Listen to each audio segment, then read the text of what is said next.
Hi everybody, it's Louisa again, and I have another project to share for you. I've altered one of these Michael's plaques, that's what they're called, at least on the back, and I had picked these up last year sometime, every time these things goes on clearance, we all pick them up, and as I always do, I at least get 2 or more of everything, which is not always a good thing. I actually don't use a lot of these things, so I've actually been giving away a lot of stuff like this. So I decided to keep these, and I have also like the large teapot because I had done the teapot one before.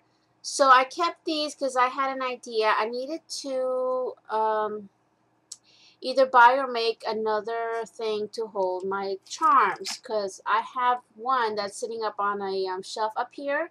I showed in my last video, my last tour of my room, and that's getting filled up, so I needed something else to hang my charms, either ones I've made or have been given to me or for future swaps and stuff like that. So I was actually inspired by Anna Yanis because she has several charm holders. She has some on wall, she's got the little dress forms and everything, so I sort of got the idea from her, one of her wall ones that she has. So I thought this would be great for that, just to put hooks down here and alter this part. So you've already seen the pictures, and I did use in my background here one of my papers from my Shabby Chic papers, tags, and cards set 1. So I used one that I had already printed. I had showed these already, and backed up my frame so it wasn't just empty and you wouldn't just see wall behind there, because I just have, plain old white walls.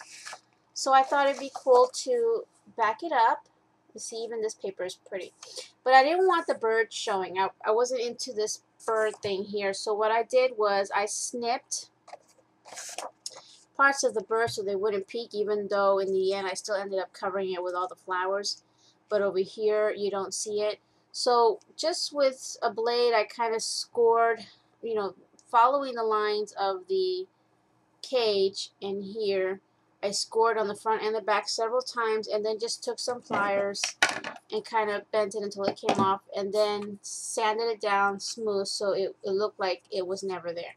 Left this part because I knew I was going to put down my frame here, and I used a Michael's frame for that. And then the screws, or the hooks, they're just regular like plant hooks my husband had in his stash of stuff. I had asked him the other day if he had anything that I could use, and he just showed me, little drawer that he had full of different kinds of things. So I decided to go with these, which are kind of large, and they're really, really long screw for this piece of wood. So I'll explain how I did that so that it wasn't going to go all the way through. So so what I did was, I took off those pieces, I painted it with, and I didn't even gesso this first. I didn't mind if it didn't get too deep, but this actually worked without any gesso, and this was the new paint that I had picked up from Folk Art, or from Walmart, I believe, and it was on sale. It's called Pink Chiffon, which is now my new favorite pink shade. I was using that other one, that Pink Rouge, I think it's called.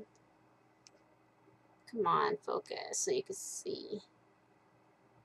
Well, trust me, it's called Pink Chiffon, and it's one of the pearl acrylic paints from Folk Art. So it's a really pretty shade, and I just gave it 2 coats of that. Painted it, and then added my hooks on the bottom, and all I did was take some nuts. Yes, nuts. I think that's what they're called. Let me see. So I took some nuts that look like these. If it focuses. I took some of those. The right size that would actually fit through that this would fit through. So I took 2, stacked them on top of each other, and threaded it on to my hook Let me take this off real quick. And it, you know, it kept it from going all the way through. It went just a little bit, just the tip went through, and I'll show you what I did to that in the back. But that's why I have this here. So if I didn't put this, you would have seen two nuts here, and then this. So I just pushed and pushed, because this is soft wood, pushed it really hard until it started to screw in, and then screwed it all the way. And then I wrapped my bolts after I had painted this with gesso, because I did give it about 3 coats of gesso, the bolts and the hooks, because it was just an ugly gold color. Then I wrapped it with this trim here from Michaels. This one here was just about the same width of the 2 bolts together, and it just finished it off, so you didn't see that it was 2 bolts or nuts, I mean. There we go. So that's what that looks like, and you can see the screw with the gesso, and I don't mind that you can see, you know, that it was painted on. It actually looks pretty neat that way, you know, shabby. So I did 5 of those, so, and you know, far apart in case I put some really chunky charms on there. So after I had added that, I went and added my paper. I don't know why I did it in that order, but that's how I did it.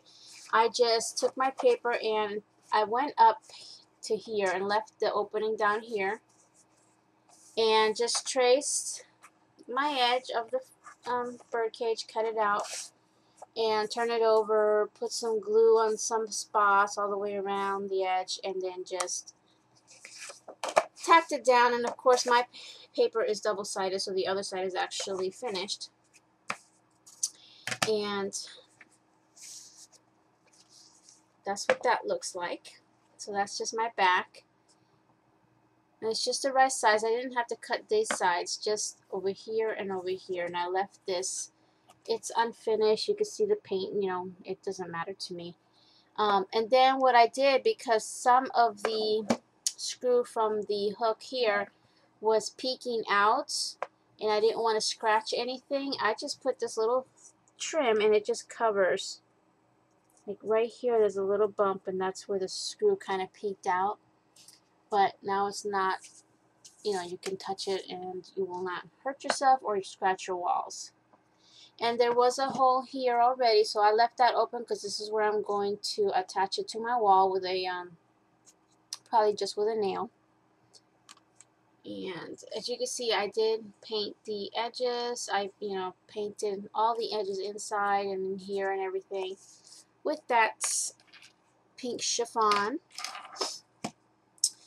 Once everything dried and I had my hooks on and, you know, covered these things, I started adding all my embellishments, and I decided to use a photo of my husband and me. This is the most recent photo that we've taken. We don't take many photos. We don't go nowhere. We don't do anything. We rarely go on vacation, so there's not many photos recently of us. But this one was our anniversary this year. It was kind of sad for me because when we do take photos at home, this is at home, before my dog passed away, we always had him in the photos. You know, we would take several, and then we'd always have some with him in it, and we didn't have any this year. The same for Christmas and my birthday and all that. So it was kind of sad this year with not having him around. But we still took the photo, and there we are. And that's my honey. He's been so not just supportive, but he's just been there for me through everything that we've been going through. So I really wanted to have another photo of us more recent in my room. So yeah, it's gonna be in my room because he does not like shabby chic. Anyway, on with this. So I took the color photo and turned it into a black and white in my computer, printed it out onto a 4x6, and I also took a Michaels frame, took off the backing that's on there, and took the little paper that comes in here, you know, that has the size and everything, and then traced my photo to that circle and cut it out and then stuck it to the back. So, and I took out the backing so that it wouldn't be so thick, a little more flush to the bird cage. And then just put it right in the middle on top of that, whatever was left of the birds, because this would have been peeking through over here, and I really sanded it down to where you can't even tell that there was anything there, but it's behind there. And I just hot glued it down, and you can see the back here, the paper. I really like how that turned out. I will pop the link down below for my kits if you're interested.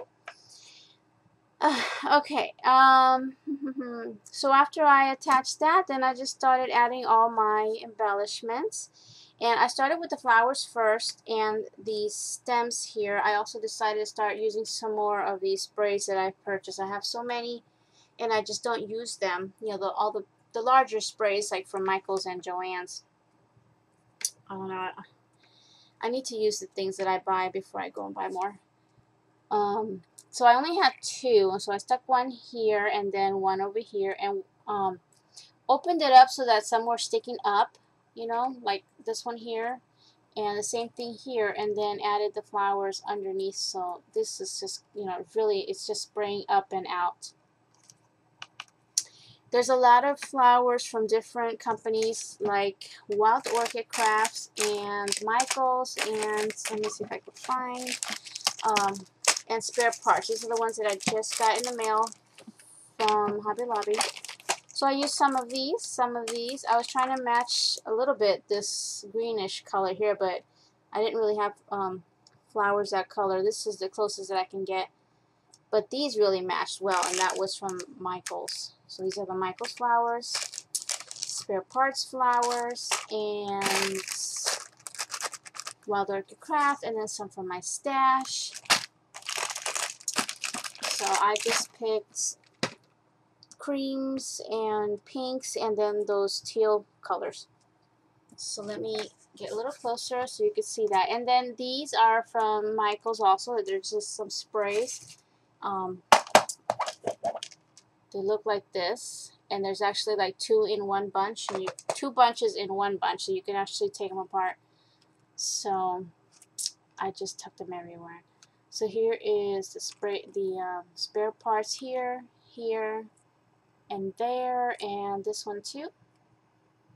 And then this is this.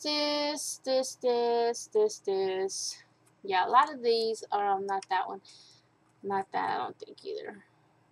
But there and there, those are all Wild Orchid Crafts, and then these big ones are from my stash, which I think is from, what's the name of that company? Oh, I can't remember, but they're like $1 a pack. And again, I just tucked in the berries everywhere. And these are brighter pink berries with some green ones, because I just wanted different shades. Like in the flowers, in the paper, there's different shades of pink, as you can see. So I was trying to bring those different shades of pink. That's pretty much it. I was going to, like, you know, put words in here and love and all that, but I just think the photo says it all. The last thing that I did, I thought this area here was kind of empty, so I took some satin ribbon that I had purchased. Actually, I think I got this from Walmart, and created a nice little bow.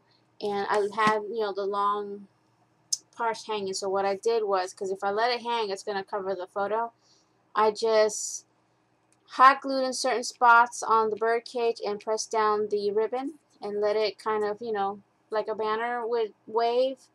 And that's what I did with this. And I even went over the spray with this here and let hold on, let this spray stick out like that.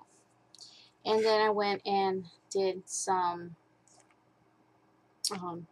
gesso all over the place. And this time I used a sponge. I used to use a sponge a lot before. And then I went to the pouncer brush. But now I went back to the sponge, and I really like how it gave that effect, as you can see on the frame, a different look to the gesso than if you were to use the brush type. But I like both. But I do need to get a smaller sponge thing because that one was pretty wide and I didn't want to get, like, I got a little bit of gesso over here, but that's okay. So there you go, and again, I'm going to be hanging my charms on here, which fit perfectly. Even the small clasp fits on here just fine, as you saw in the pictures already, if I can get it on there. So they will hang there, and it's going to get attached to my wall probably tomorrow. And there you go. So thank you all for watching, and I will see you guys next time. Bye now.